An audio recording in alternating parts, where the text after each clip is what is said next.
Sir आज किताब का विमोचन हुआ है। ये किताब दो कम 13 कहानियाँ। ये बड़ा अजीब सा टाइटल है, क्या कहेंगे इसके ऊपर आप? ये मेरी पंजाबी कहानी संग्रह है। 13 कहानियों का ट्रांसलेशन है हिंदी में, जो सरोज बालाजी ने किया, जो मेरे साथ खड़ी हैं। तो इसका नाम हो गया है 2 कम 13 कहानियाँ। असल में ये 11 कहानियाँ हैं, 13 से 2 कम हैं, लेकिन 13 लफ्ज में लाना चाहता, बाबे नानक को याद करते हुए 13-13 करते उनका जाप करने के लिए 13 लफ्ज में लाना चाहता था, इसलिए मैंने 2 कम 13 करके टाइटल बनाया इसका। 11 कहानियाँ दा की मतलब कि विषय की रहा, सब्जेक्ट की रहा, किस नूं लैके तुसीं ये 11 कहानियाँ लिखियां? इसमें जो कहानियाँ हैं वो सारी इंसानी फितरत को लेकर के हैं कि कैसे छोटे से छोटा आदमी भी अपना योगदान पूरी संसार के अंदर डाल सकता है, और छोटे से छोटा आदमी कितना बड़ा राइज कर सकता है, कितना बड़ा हो सकता है, वो उसके ट्रैक्स को लिया हुआ है। इसमें आपको पात्र मिलेंगे जो जीरो से हीरो बनते हैं। वो आम के आम ही होते हैं, आम लोगों की तरह ही हैं, लेकिन वो उसमें रहते रहते रहते वो अपने आप का ऐसा मुकाम बना लेते हैं कि उनकी पहचान बन जाती है कि वो उनसे अलग है। कहानियाँ जब भी कहानी लिखी जाती है तो कुछ ना कुछ आपके आले दुआले जिसको कहते हैं उसके वातावरण को देखकर आपने बनाए, कोई खास कंसेप्ट था क्या? ये मेरे अपने दिल को छूती हुई घटनाओं के साथ जुड़ती हुई कहानियाँ हैं ये। वहाँ से मैंने एलिमेंट्स लिए, फिर उनके प्लॉट बनाए, फिर उस कहानी में ट्रांसफ़र किया, इसको ट्रांसफॉर्म किया। बल्कि ये जैसे इसमें कहानी है मखमली फाया, पंजाबी में है फंबा। उसमें क्या है कि एक हार्डकोर आदमी है जो गुंडागर्दी टाइप था, जो लोगों के मन में ऐसा लगता था, लोग उसको बट्टा कहते थे। लेकिन बाद में वो देखते हैं कि एक सन्यासी आदमी है, साधु संत टाइप का है, सेवा कर रहा है गुरुद्वारों की। तो उसकी कहानी है जी, वो कैसे ट्रांसफॉर्म हुआ वो कहानी के अंदर दिया हुआ सारा। बर्मन साहब, अब तक कितनी कहानियाँ आपने लिखी हैं, क्या कविताएं लिखी हैं? आर्ट से जुड़े हुए हैं, मैं जानता हूँ आपको, तो किस तरह से आपने हमारे दर्शकों को बताइए। हाँ, मेरी एक कविताओं की पंजाबी पुस्तक आ चुकी है, ना वजन ना बहर ये तो मन दी लहर। उसका भी ट्रांसलेशन सरोज बालाजी कर रही हैं। और दूसरी मेरी कहानियों की ये किताब है जिसमें 11 कहानियाँ अब छप चुकी हैं, और बहुत सारी कहानियाँ हैं जो अभी छपी नहीं है, लेकिन वो प्रोसेस में है, अभी वो चल रहा है काम। लेखक क्षेत्र में कब से आप आ रहे हैं? क्या किसी से प्रेरणा मिली या जहाँ घर का वातावरण ही था साहब? नहीं, बचपन में तो मेरा ऐसा कोई शौक नहीं था, लेकिन अडोलसेंस में मैंने ज़रूर रोमांस में कविताएं लिखी थी, जो टाइम आने पर मैंने फाड़ फाड़ के फेंक दी थी। लेकिन बाद में मन करा कि नहीं, कविता लिखी जाए और कुछ कहानियाँ भी लिखी जाए। और ये अभी 60 ईयर्स के आसपास की एज के बाद ये काम शुरू हुआ, तो तब मैंने फिर ये भी करना शुरू किया। उसके साथ ही मैं, क्योंकि लिटरेरी मैगजीन्स के साथ, आबरू के साथ जुड़ा रहा एज एडिटर, और आर्ट कल्चर के ऊपर अर्थ न्यूज़ में मैं लिखता हूँ, तो उस वजह से भी मुझे लगा कि मैं भी कर सकता हूँ कुछ, तो मुझे करना चाहिए।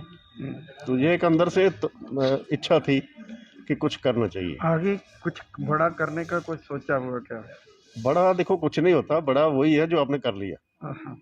ठीक है। मैं ये मानता हूँ, जैसे मेरी कहानी के अंदर है कि जीरो वाले जो लोग हैं वही हीरो होते हैं। तो वो देखने में आपको ऐसे लगेंगे मामूली से लोग। अब अगर कहें कि चिड़िया बड़ी है या कौवा बड़ा है, वो अपनी अपनी जगह पर दोनों इम्पोर्टेंट हैं। कोयल छोटी सी है, उसकी इम्पोर्टेंस लोगों को बहुत प्रेज करते हैं, उसको कोई की आवाज़ को नहीं पहचानते। आज पेपर भी पढ़ा होगा आपकी किताब के ऊपर कुछ ऐसा?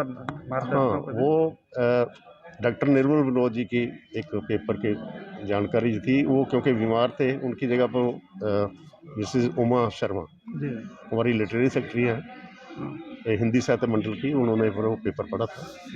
आपने इसको किताबों का हिंदी में अनुवाद किया है, ये पंजाबी में, तो पंजाबी आपको आती थी क्या, किसी की हेल्प लेनी पड़ी? जी, पंजाबी जो है मतलब कि मुझे थोड़ी-थोड़ी आती थी।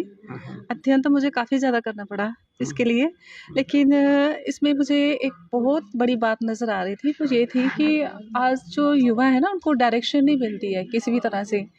तो इन कहानियों में ना आपको कोई न कोई एक युवा भटकता हुआ नज़र आएगा पात्र, जिसको एक डायरेक्शन मिलती है। और सबसे बढ़िया कहानी जो मुझे लगी इसमें सरनेम लिखी है। इन कहानियों को अनुवाद करने के लिए क्यों इच्छा जागी? क्या ऐसा क्या था कि आपने इनको हिंदी में अनुवाद किया, करना पड़ा आपको? जी, जैसे कि मैंने अभी पहले भी कहा है कि इन कहानियों में मुझे जो सबसे अच्छा जो पॉइंट लगा, वो मुझे ये लगा कि हर कहानी का जो एंड है वो पॉज़िटिव है। और शुरू में जो एक पात्र जो स्ट्रगल करता है, अगर उसको डायरेक्शन मिल जाती है तो उसकी लाइफ़ चेंज हो जाती है। तो यही मुझे इन कहानियों में लगा, और मुझे लगा कि क्यों ना इन कहानियों का अनुवाद किया जाए और जो है वो दूसरे पाठकों तक पहुँचाया जाए।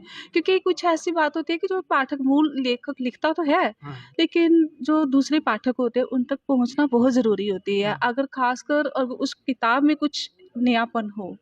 मैं देख रही थी, कहानियाँ बहुत पढ़ती थी, लेकिन मुझे इन कहानियों में एक नयापन लगा, तो मन में इच्छा हुई कि मैं इन कहानियों का अनुवाद करूँ। आप ऐसा लगता है कि आप भी लेखक इस क्षेत्र से जुड़ी हुई हैं। जी। हमारे दर्शकों को बताइए किस तरह से आप को प्रेरणा मिली, क्योंकि कम लोग ही जाते हैं इस क्षेत्र में, जिनको रुचि होती है वही जाते हैं। क्या जी, और मेरा जो कहूँ तो मेरा जो 2012 में जो है वो शुरू हुआ मेरा लिखना, एक शरारत की वजह से ही हुआ।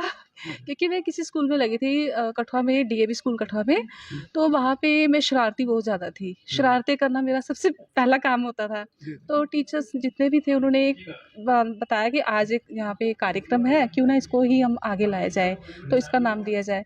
उस टाइम जो मेरी कविता लिखने का या लेख लिखने का कोई भी नहीं था, उद्देश्य जानना कुछ भी, मेरी रुचि भी नहीं थी। लेकिन उस दिन जो थी, अब मैंने जान को बचाने के लिए मैंने किसी कविता तो बोल दी मैंने वहाँ पे, लेकिन बाद में मुझे जो है वो रियलाइज़ हुआ कि नहीं, ये अच्छी बात नहीं है। तो वहाँ से मैंने थोड़ा-थोड़ा जो लिखना शुरू किया, फिर एकेडमी में आई। यहाँ पे डॉक्टर रतन बसोत्रा जी थे जिन्होंने मुझे गाइड किया कि ऐसे हमारे यहाँ पे लिखो, शिराजा वगैरह में है। एकेडमी के हर एक जितने भी है यहाँ पे एम्प्लॉइज़ वगैरह, सबने मुझे बहुत कोऑपरेट किया। उन्हें इधर आती रही, फिर मुझे मिला जंस बर्मन जी। तो इनका मैंने पढ़ा, इनके बारे में काफ़ी ज़्यादा रीड किया मैंने, और मुझे इनके जो था, इनके जितना भी मैंने इनके बारे में रीडिंग की, मुझे बहुत अच्छा लगा। और जब मैंने इनकी पहली किताब पढ़ी कविताओं की, वो भी मुझे अच्छी लगी, क्योंकि इसके भी पहला एक जो कविता थी, क्या हूँ मैं? तो इसी कविता ने मुझे सोचने पे मजबूर किया। और जब मैंने इनकी कहानियाँ, जो किताब आई, दो कम 13 कहानियाँ, तो इसका टाइटल था, उसने मुझे सोचने पे मजबूर किया कि इसमें कुछ ख़ास बात है। तो ये मुझे जो था लिखने के लिए बहुत जो प्रेरणा इसने मुझे मिली। थैंक यू, जी। धन्यवाद।